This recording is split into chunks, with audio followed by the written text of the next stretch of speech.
Hi, everybody. I'm Brittany Lewis, a breaking news reporter here at Forbes. Joining me now is my Forbes colleague, reporter Matt Craig. Matt, thanks so much for joining me. Thanks for having me, Brittany. It's been too long since we've done one of these. It has been too long, but we do have an exciting conversation today because the Tonys are this weekend, and someone who has the potential to have a good night, no pun intended, is George Clooney, the star of the show Good Night and Good Luck. And that's not the only accomplishment the show has really seen. You're reporting on some of the show's successes, particularly in the money department, so talk to us about that. Yeah, I think, you say it could be a good night. To him, I say good luck on the Tonys. I don't know how many awards they're going to win. They did get 5 nominations, but on a per week basis, this show is going to go down as the highest grossing show, or non-musical, I should say, play on Broadway in the history of Broadway. Again, on a per week basis, because it's only running for 13 weeks.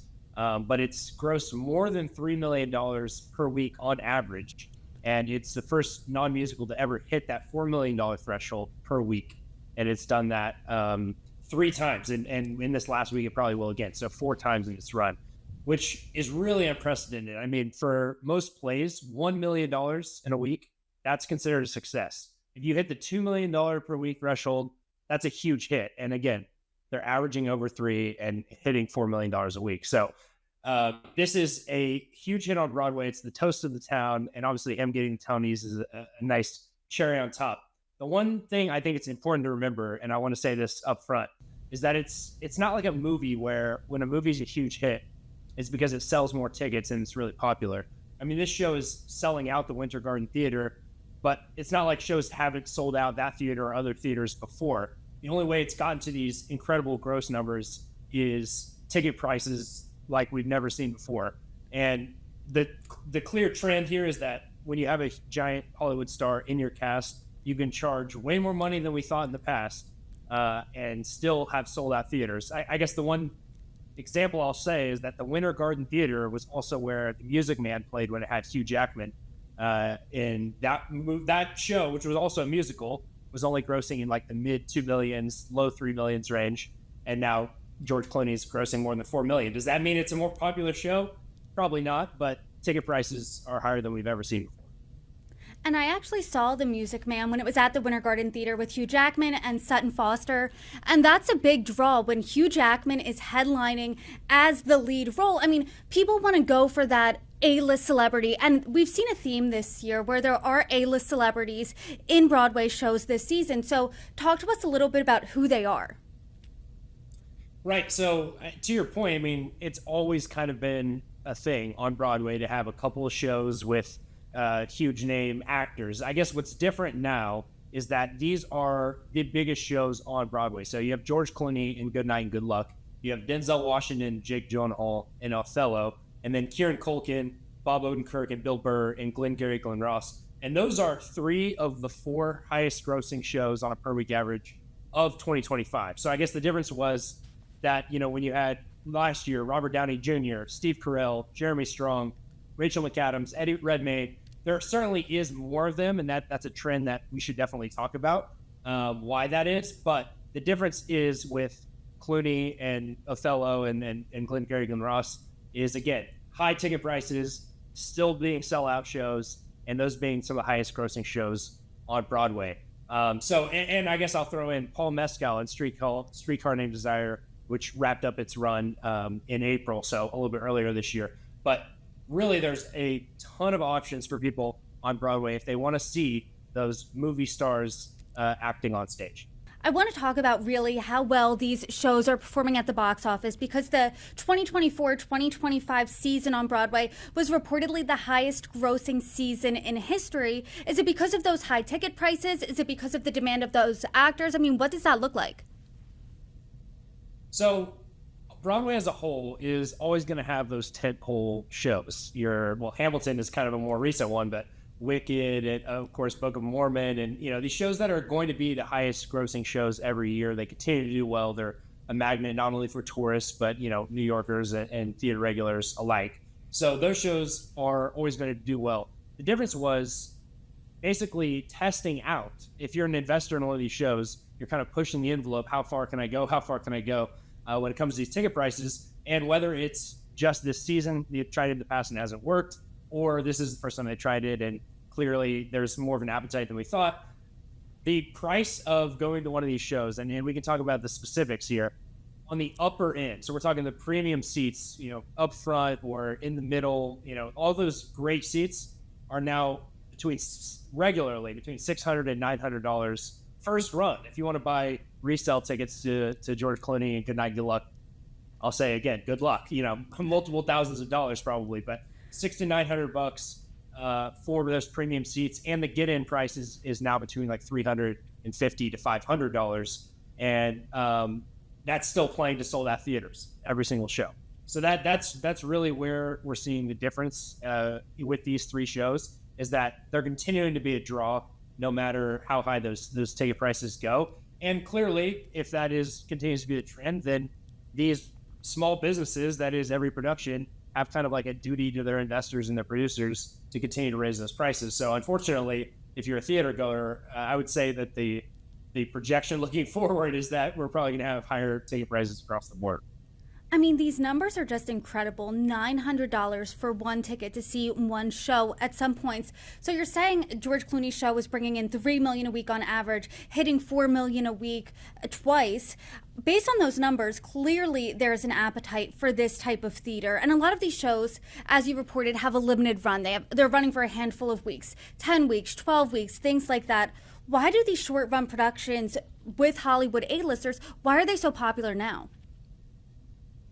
Yes, that's a great question. And you're very right to differentiate between ongoing shows, long running shows, and then the star driven short run shows. So again, because you're talking about someone like George Clooney, Denzel Washington, Jake Gyllenhaal, have very, very busy schedules and also probably don't want to be locked in for upwards of a year. Most of these star-driven short-run plays are only lasting between like 10 and 15, 16 weeks.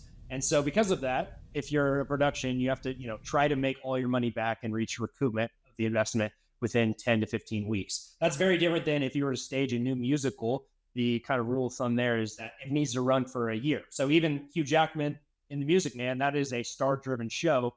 However, he had to stay on for a year in order to recoup. And clearly that show made profits. I guess another example I'm thinking of is Daniel Radcliffe last year in Merrily We Roll Along, and of course Jonathan Groff. But that show had to run for a full year with that cast in order to recoup. So the main reason why these plays are becoming more popular is because you're able to recoup your investment on a more consistent basis and on a quicker time frame. So it's a little bit of a low risk, low reward proposition for investors, where you're not going to make massive multiples. I mean, if you invested early in Hamilton, you're making potentially tens or hundreds of millions of dollars, because that show's in several cities around the world and will run forever. These star-driven shows are only going to run for 10 or 15 weeks, and then they're done. Once the star's no longer in it, the reason for people to come out and pay high ticket prices isn't there. So you're obviously looking at more like a 10 to 20 to 30% return on your investment in success, in the greatest examples of success for these shows. But your risk of losing your money is near zero or very, very low. And so of course, fears of recession and in general, most Broadway shows do not recoup their money. In fact, less than a quarter on average of all Broadway shows actually return all the money back to their investors. So in that landscape, of course, if you can get an easy win, even if it's only 10, 20, 30% returns, you're going to do that every single time that you can. I mean, if I'm an investor, I don't really like that statistic that if I invest in a musical, the likelihood of getting my money back is not looking too great. So talk to us a little bit about that. I mean, why exactly is that? What are the differences? Because I just saw a musical last night. I saw Moulin Rouge, and there's pomp, there's circumstances, there's glitter, there's an actress coming out of the ceiling, there's pyrotechnics. Is it way more, is there a lot more financial responsibility to run a musical than it is to run a play where the set doesn't take center stage really, when it's more acting driven, I guess? Yeah, well, that exact reason that you're talking about and why you like Moulin Rouge is why musicals are the biggest generators of profit on Broadway. It's because if someone's going to spend a ton of money and come out, they want to have the pomp and circumstance, as you say. They want to have the glitter and the lights and, the chandelier falling from the ceiling in Phantom of the Opera, right? But because of that, musicals are significantly more expensive, both to get to opening night and then to run on a weekly basis. So again, just to put specific numbers on that, if you wanted to launch a new musical from scratch, it would take between $20 and $25 million. That's according to Forbes estimates, talking to people in the industry. $20 to $25 million just to get you to opening night. And then on a weekly operating cost basis, we're talking $800,000 to $1 million a week to run. So if you wanted to start paying back that investment, you would have to gross over $1 million a week. So it would have to be a success from the get-go that you would start to incrementally pay out those investors. And it might take a full year, again, to recoup. In the case of the success, and you're talking about Moulin Rouge, a show that's run for a long time, or again, we mentioned the Hamiltons and the Wickeds of the world. Those shows are like a lottery ticket. This is why musicals exist. This is why people still invest in them, even though there is such a low chance of success, is because when they hit crazy big number for the investors and for the producers. The key is, for every one of those, there's 3 to 4 to 5 others that, they don't even make it a year, or someone decides to cut their losses and they just fold it up and the show goes away. Now, in contrast to that, these short run plays, only take about $6 to $9 million to get to opening night. So we're talking a third of the cost of a musical, and their weekly operating costs are only between $400,000 to $600,000 a week. So roughly half, I guess, of what you'd say for a musical on a week-to-week basis. Again, that's for a very specific reason. This show's only going to run 15 weeks, and then it's going to be over, and it has to make its money back from then. But when I was talking to people that have invested on Broadway, they say that they do it, to be a patron of the arts, and they'd love to get their money back. They're not necessarily in it to make millions and millions and millions of dollars. So these little shows, I say little, but these plays that are non-musical and a little bit cheaper, if they can get their money back, they can get 10%. They're more than happy to do that if they think they're putting on a good show. So to your point, if I'm a producer, if I'm an investor, I'm seeing a show starring George Clooney, I'm seeing a show starring Denzel Washington and Jake Gyllenhaal as something with little risk, high reward. How high is that reward? How fast am I seeing that return on investment? And what does that return really look like? Yeah, so again, this season is kind of breaking the paradigm, or the what you would normally say for these type of shows. Normally it would be like, again, we've signed up Robert Downey Jr. for 14 weeks, and we hope by the end of that 14 weeks that we made all the money back that we put in. And if it's a little bit more, it's a little bit more. But now this season proved, with the hits of George Clooney and Denzel Washington and Jake Gyllenhaal and Othello, that we can continue to crank those ticket prices up. And now think about the economics of what I just said, where a play weekly operating cost might be $400,000 to $600,000 a week, but you're grossing $3 to $4 million in a week.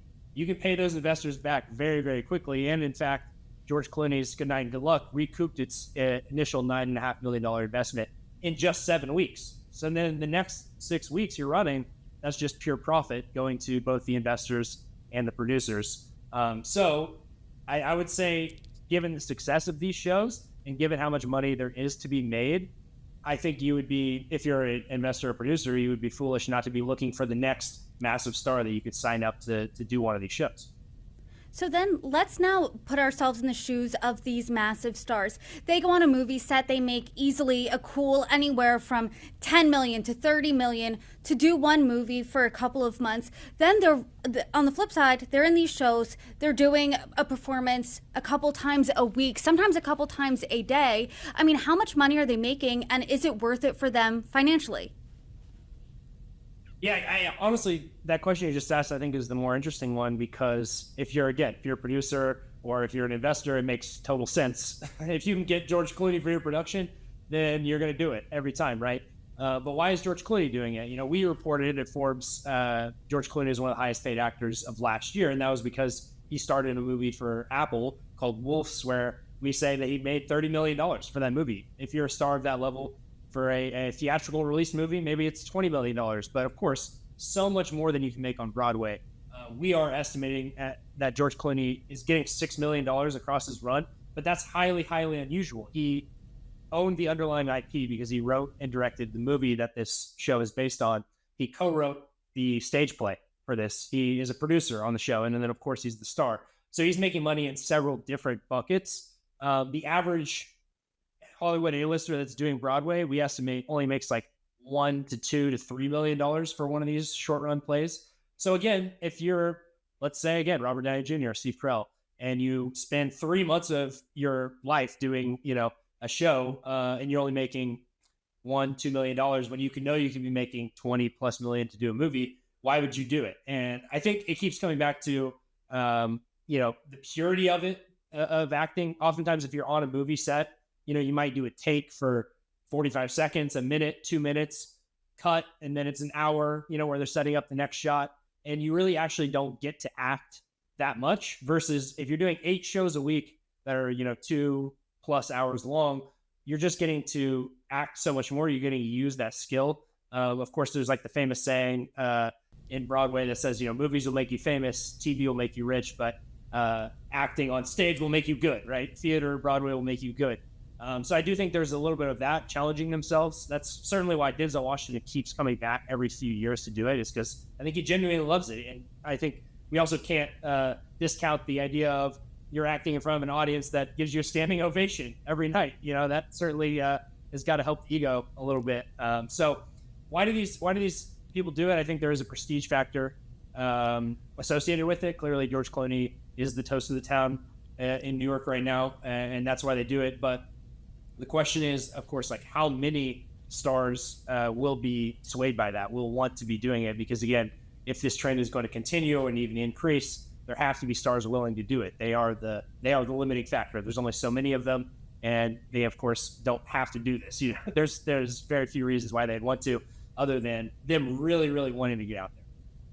It's interesting because if I'm a producer, if I'm an investor, and I am investing in George Clooney, as you said, little risk, high reward. If I'm George Clooney or one of those A-list, there's high risk and little reward. I mean, a couple million is a big reward for a lot of people, but compared to a movie set, I mean, that's nothing. That's just a drop in the bucket. And I mean, you have to be on every single night. But I guess, I mean, who doesn't like an applause every day, standing ovation once a day? I mean, that sounds good to me. But you mentioned before in this conversation that this season seems like almost like lightning in a bottle. And do you think that's the case? Do you think we're going to continue to see this success and this business model? Or do you think we just have a really good right now run of Jake Gyllenhaal, of Denzel Washington, of George Clooney?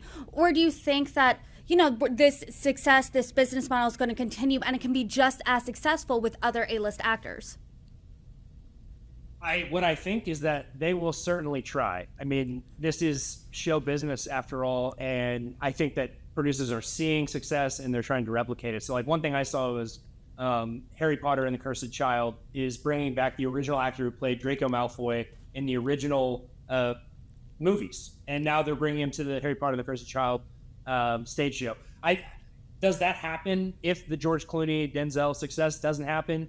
I don't know. Maybe it does. I mean, it's a good idea anyway, but clearly that idea of box office appeal is something that if you're a producer, you're going to be reaching for, you're going to be trying to find. And the real question is, there is only a finite number of George Clooney's and Denzel Washington's. And if there wasn't that scarcity, if it was like George Clooney's going to be on here for a year, then there would be less demand for these tickets, right? So it really just depends on the star side, whether they want to keep doing it. The one thing I do want to say that's, I think, really interesting about this trend is that these star-driven shows are completely resistant to things like bad reviews or any other of the normal factors that would determine show's success. It really seems to come down to people want to be in the same room, with 1,000 other people seeing a George Clooney or a Denzel Washington perform live.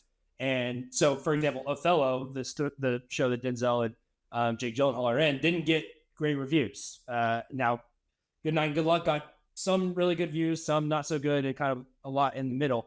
But I guess as an example I would point to is Robert Downey Jr.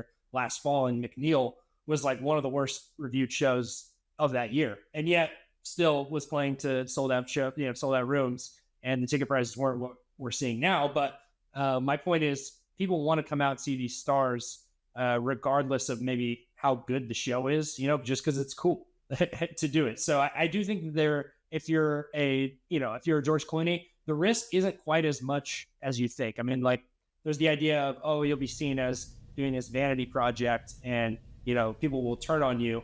It really doesn't seem to be that way. It seems like you're going to play to a full house, and everyone's going to appreciate seeing you perform live, and probably love that you were Iron Man in 2008, and care less about whether this McNeil show is any good. So I would say that maybe it's a little bit lower risk than you might think for the actor, but again, it is a substantial amount of time for them to invest.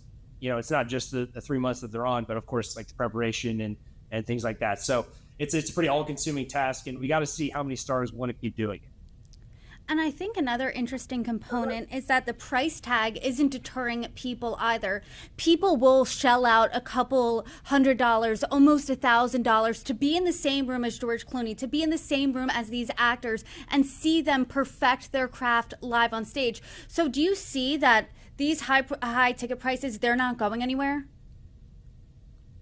If I were me projecting, yes, I would say that other shows may test out higher ticket prices because of this, just to see. The lesson that I'm taking away, like, as someone who loves movies and watches that box office, is just what is bringing people out is really no longer, the New York Times positive review or the number of Tony Awards that you're getting. I'm thinking about John Proctor's The Villain is the most Tony nominated play, non-musical, this year, and it's grossing less than $500,000 per week.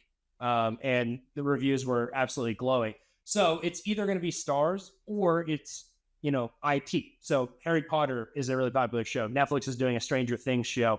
We'll see how that goes. But Hercules is a show that's opening on West End, based on a Disney movie that probably will eventually come to Broadway. And so, so whether it's the IP that brings people out or the stars, I mean, this is starting to sound a lot like what makes people want to come out for movies, and it's not exactly based on just the show being awesome. And so I think that the trend of that will continue, and if that is the case, if that is why people are coming out, then I would suspect that people will test how high they can make the ticket prices. I guess it's unfortunate for your average person who lives in New York and wants to go more than once every 3 years or once on their one trip to New York City. And it's a kind of no expense spared thing. An $800 ticket is going to be really, really prohibitive to people on just a Thursday night entertainment. And so you could see the audiences for these things change over time. And Matt, one more question for you. Based on your reporting, I mean, what echelon of star does the person need to be to demand that type of high ticket price? Because you mentioned John Proctor's The Devil. It got glowing reviews. It's nominated for Tonys. It has a star, Sadie Sink from Stranger Things. But as you said, it's not even clearing at some weeks $500,000. So what echelon of star do you think it needs to be? Yeah, I mean, it's a great question. And if you were to talk to Broadway producers, they would say, well, it's a mix, right? So Jeremy Strong's The Enemy of the People show did really well last year. Jeremy Strong, kind of famous, of course, Succession, did extremely well. He was Oscar nominated this past year, but he's not George Clooney, right? He's not Denzel Washington. So that show had positive buzz associated with it.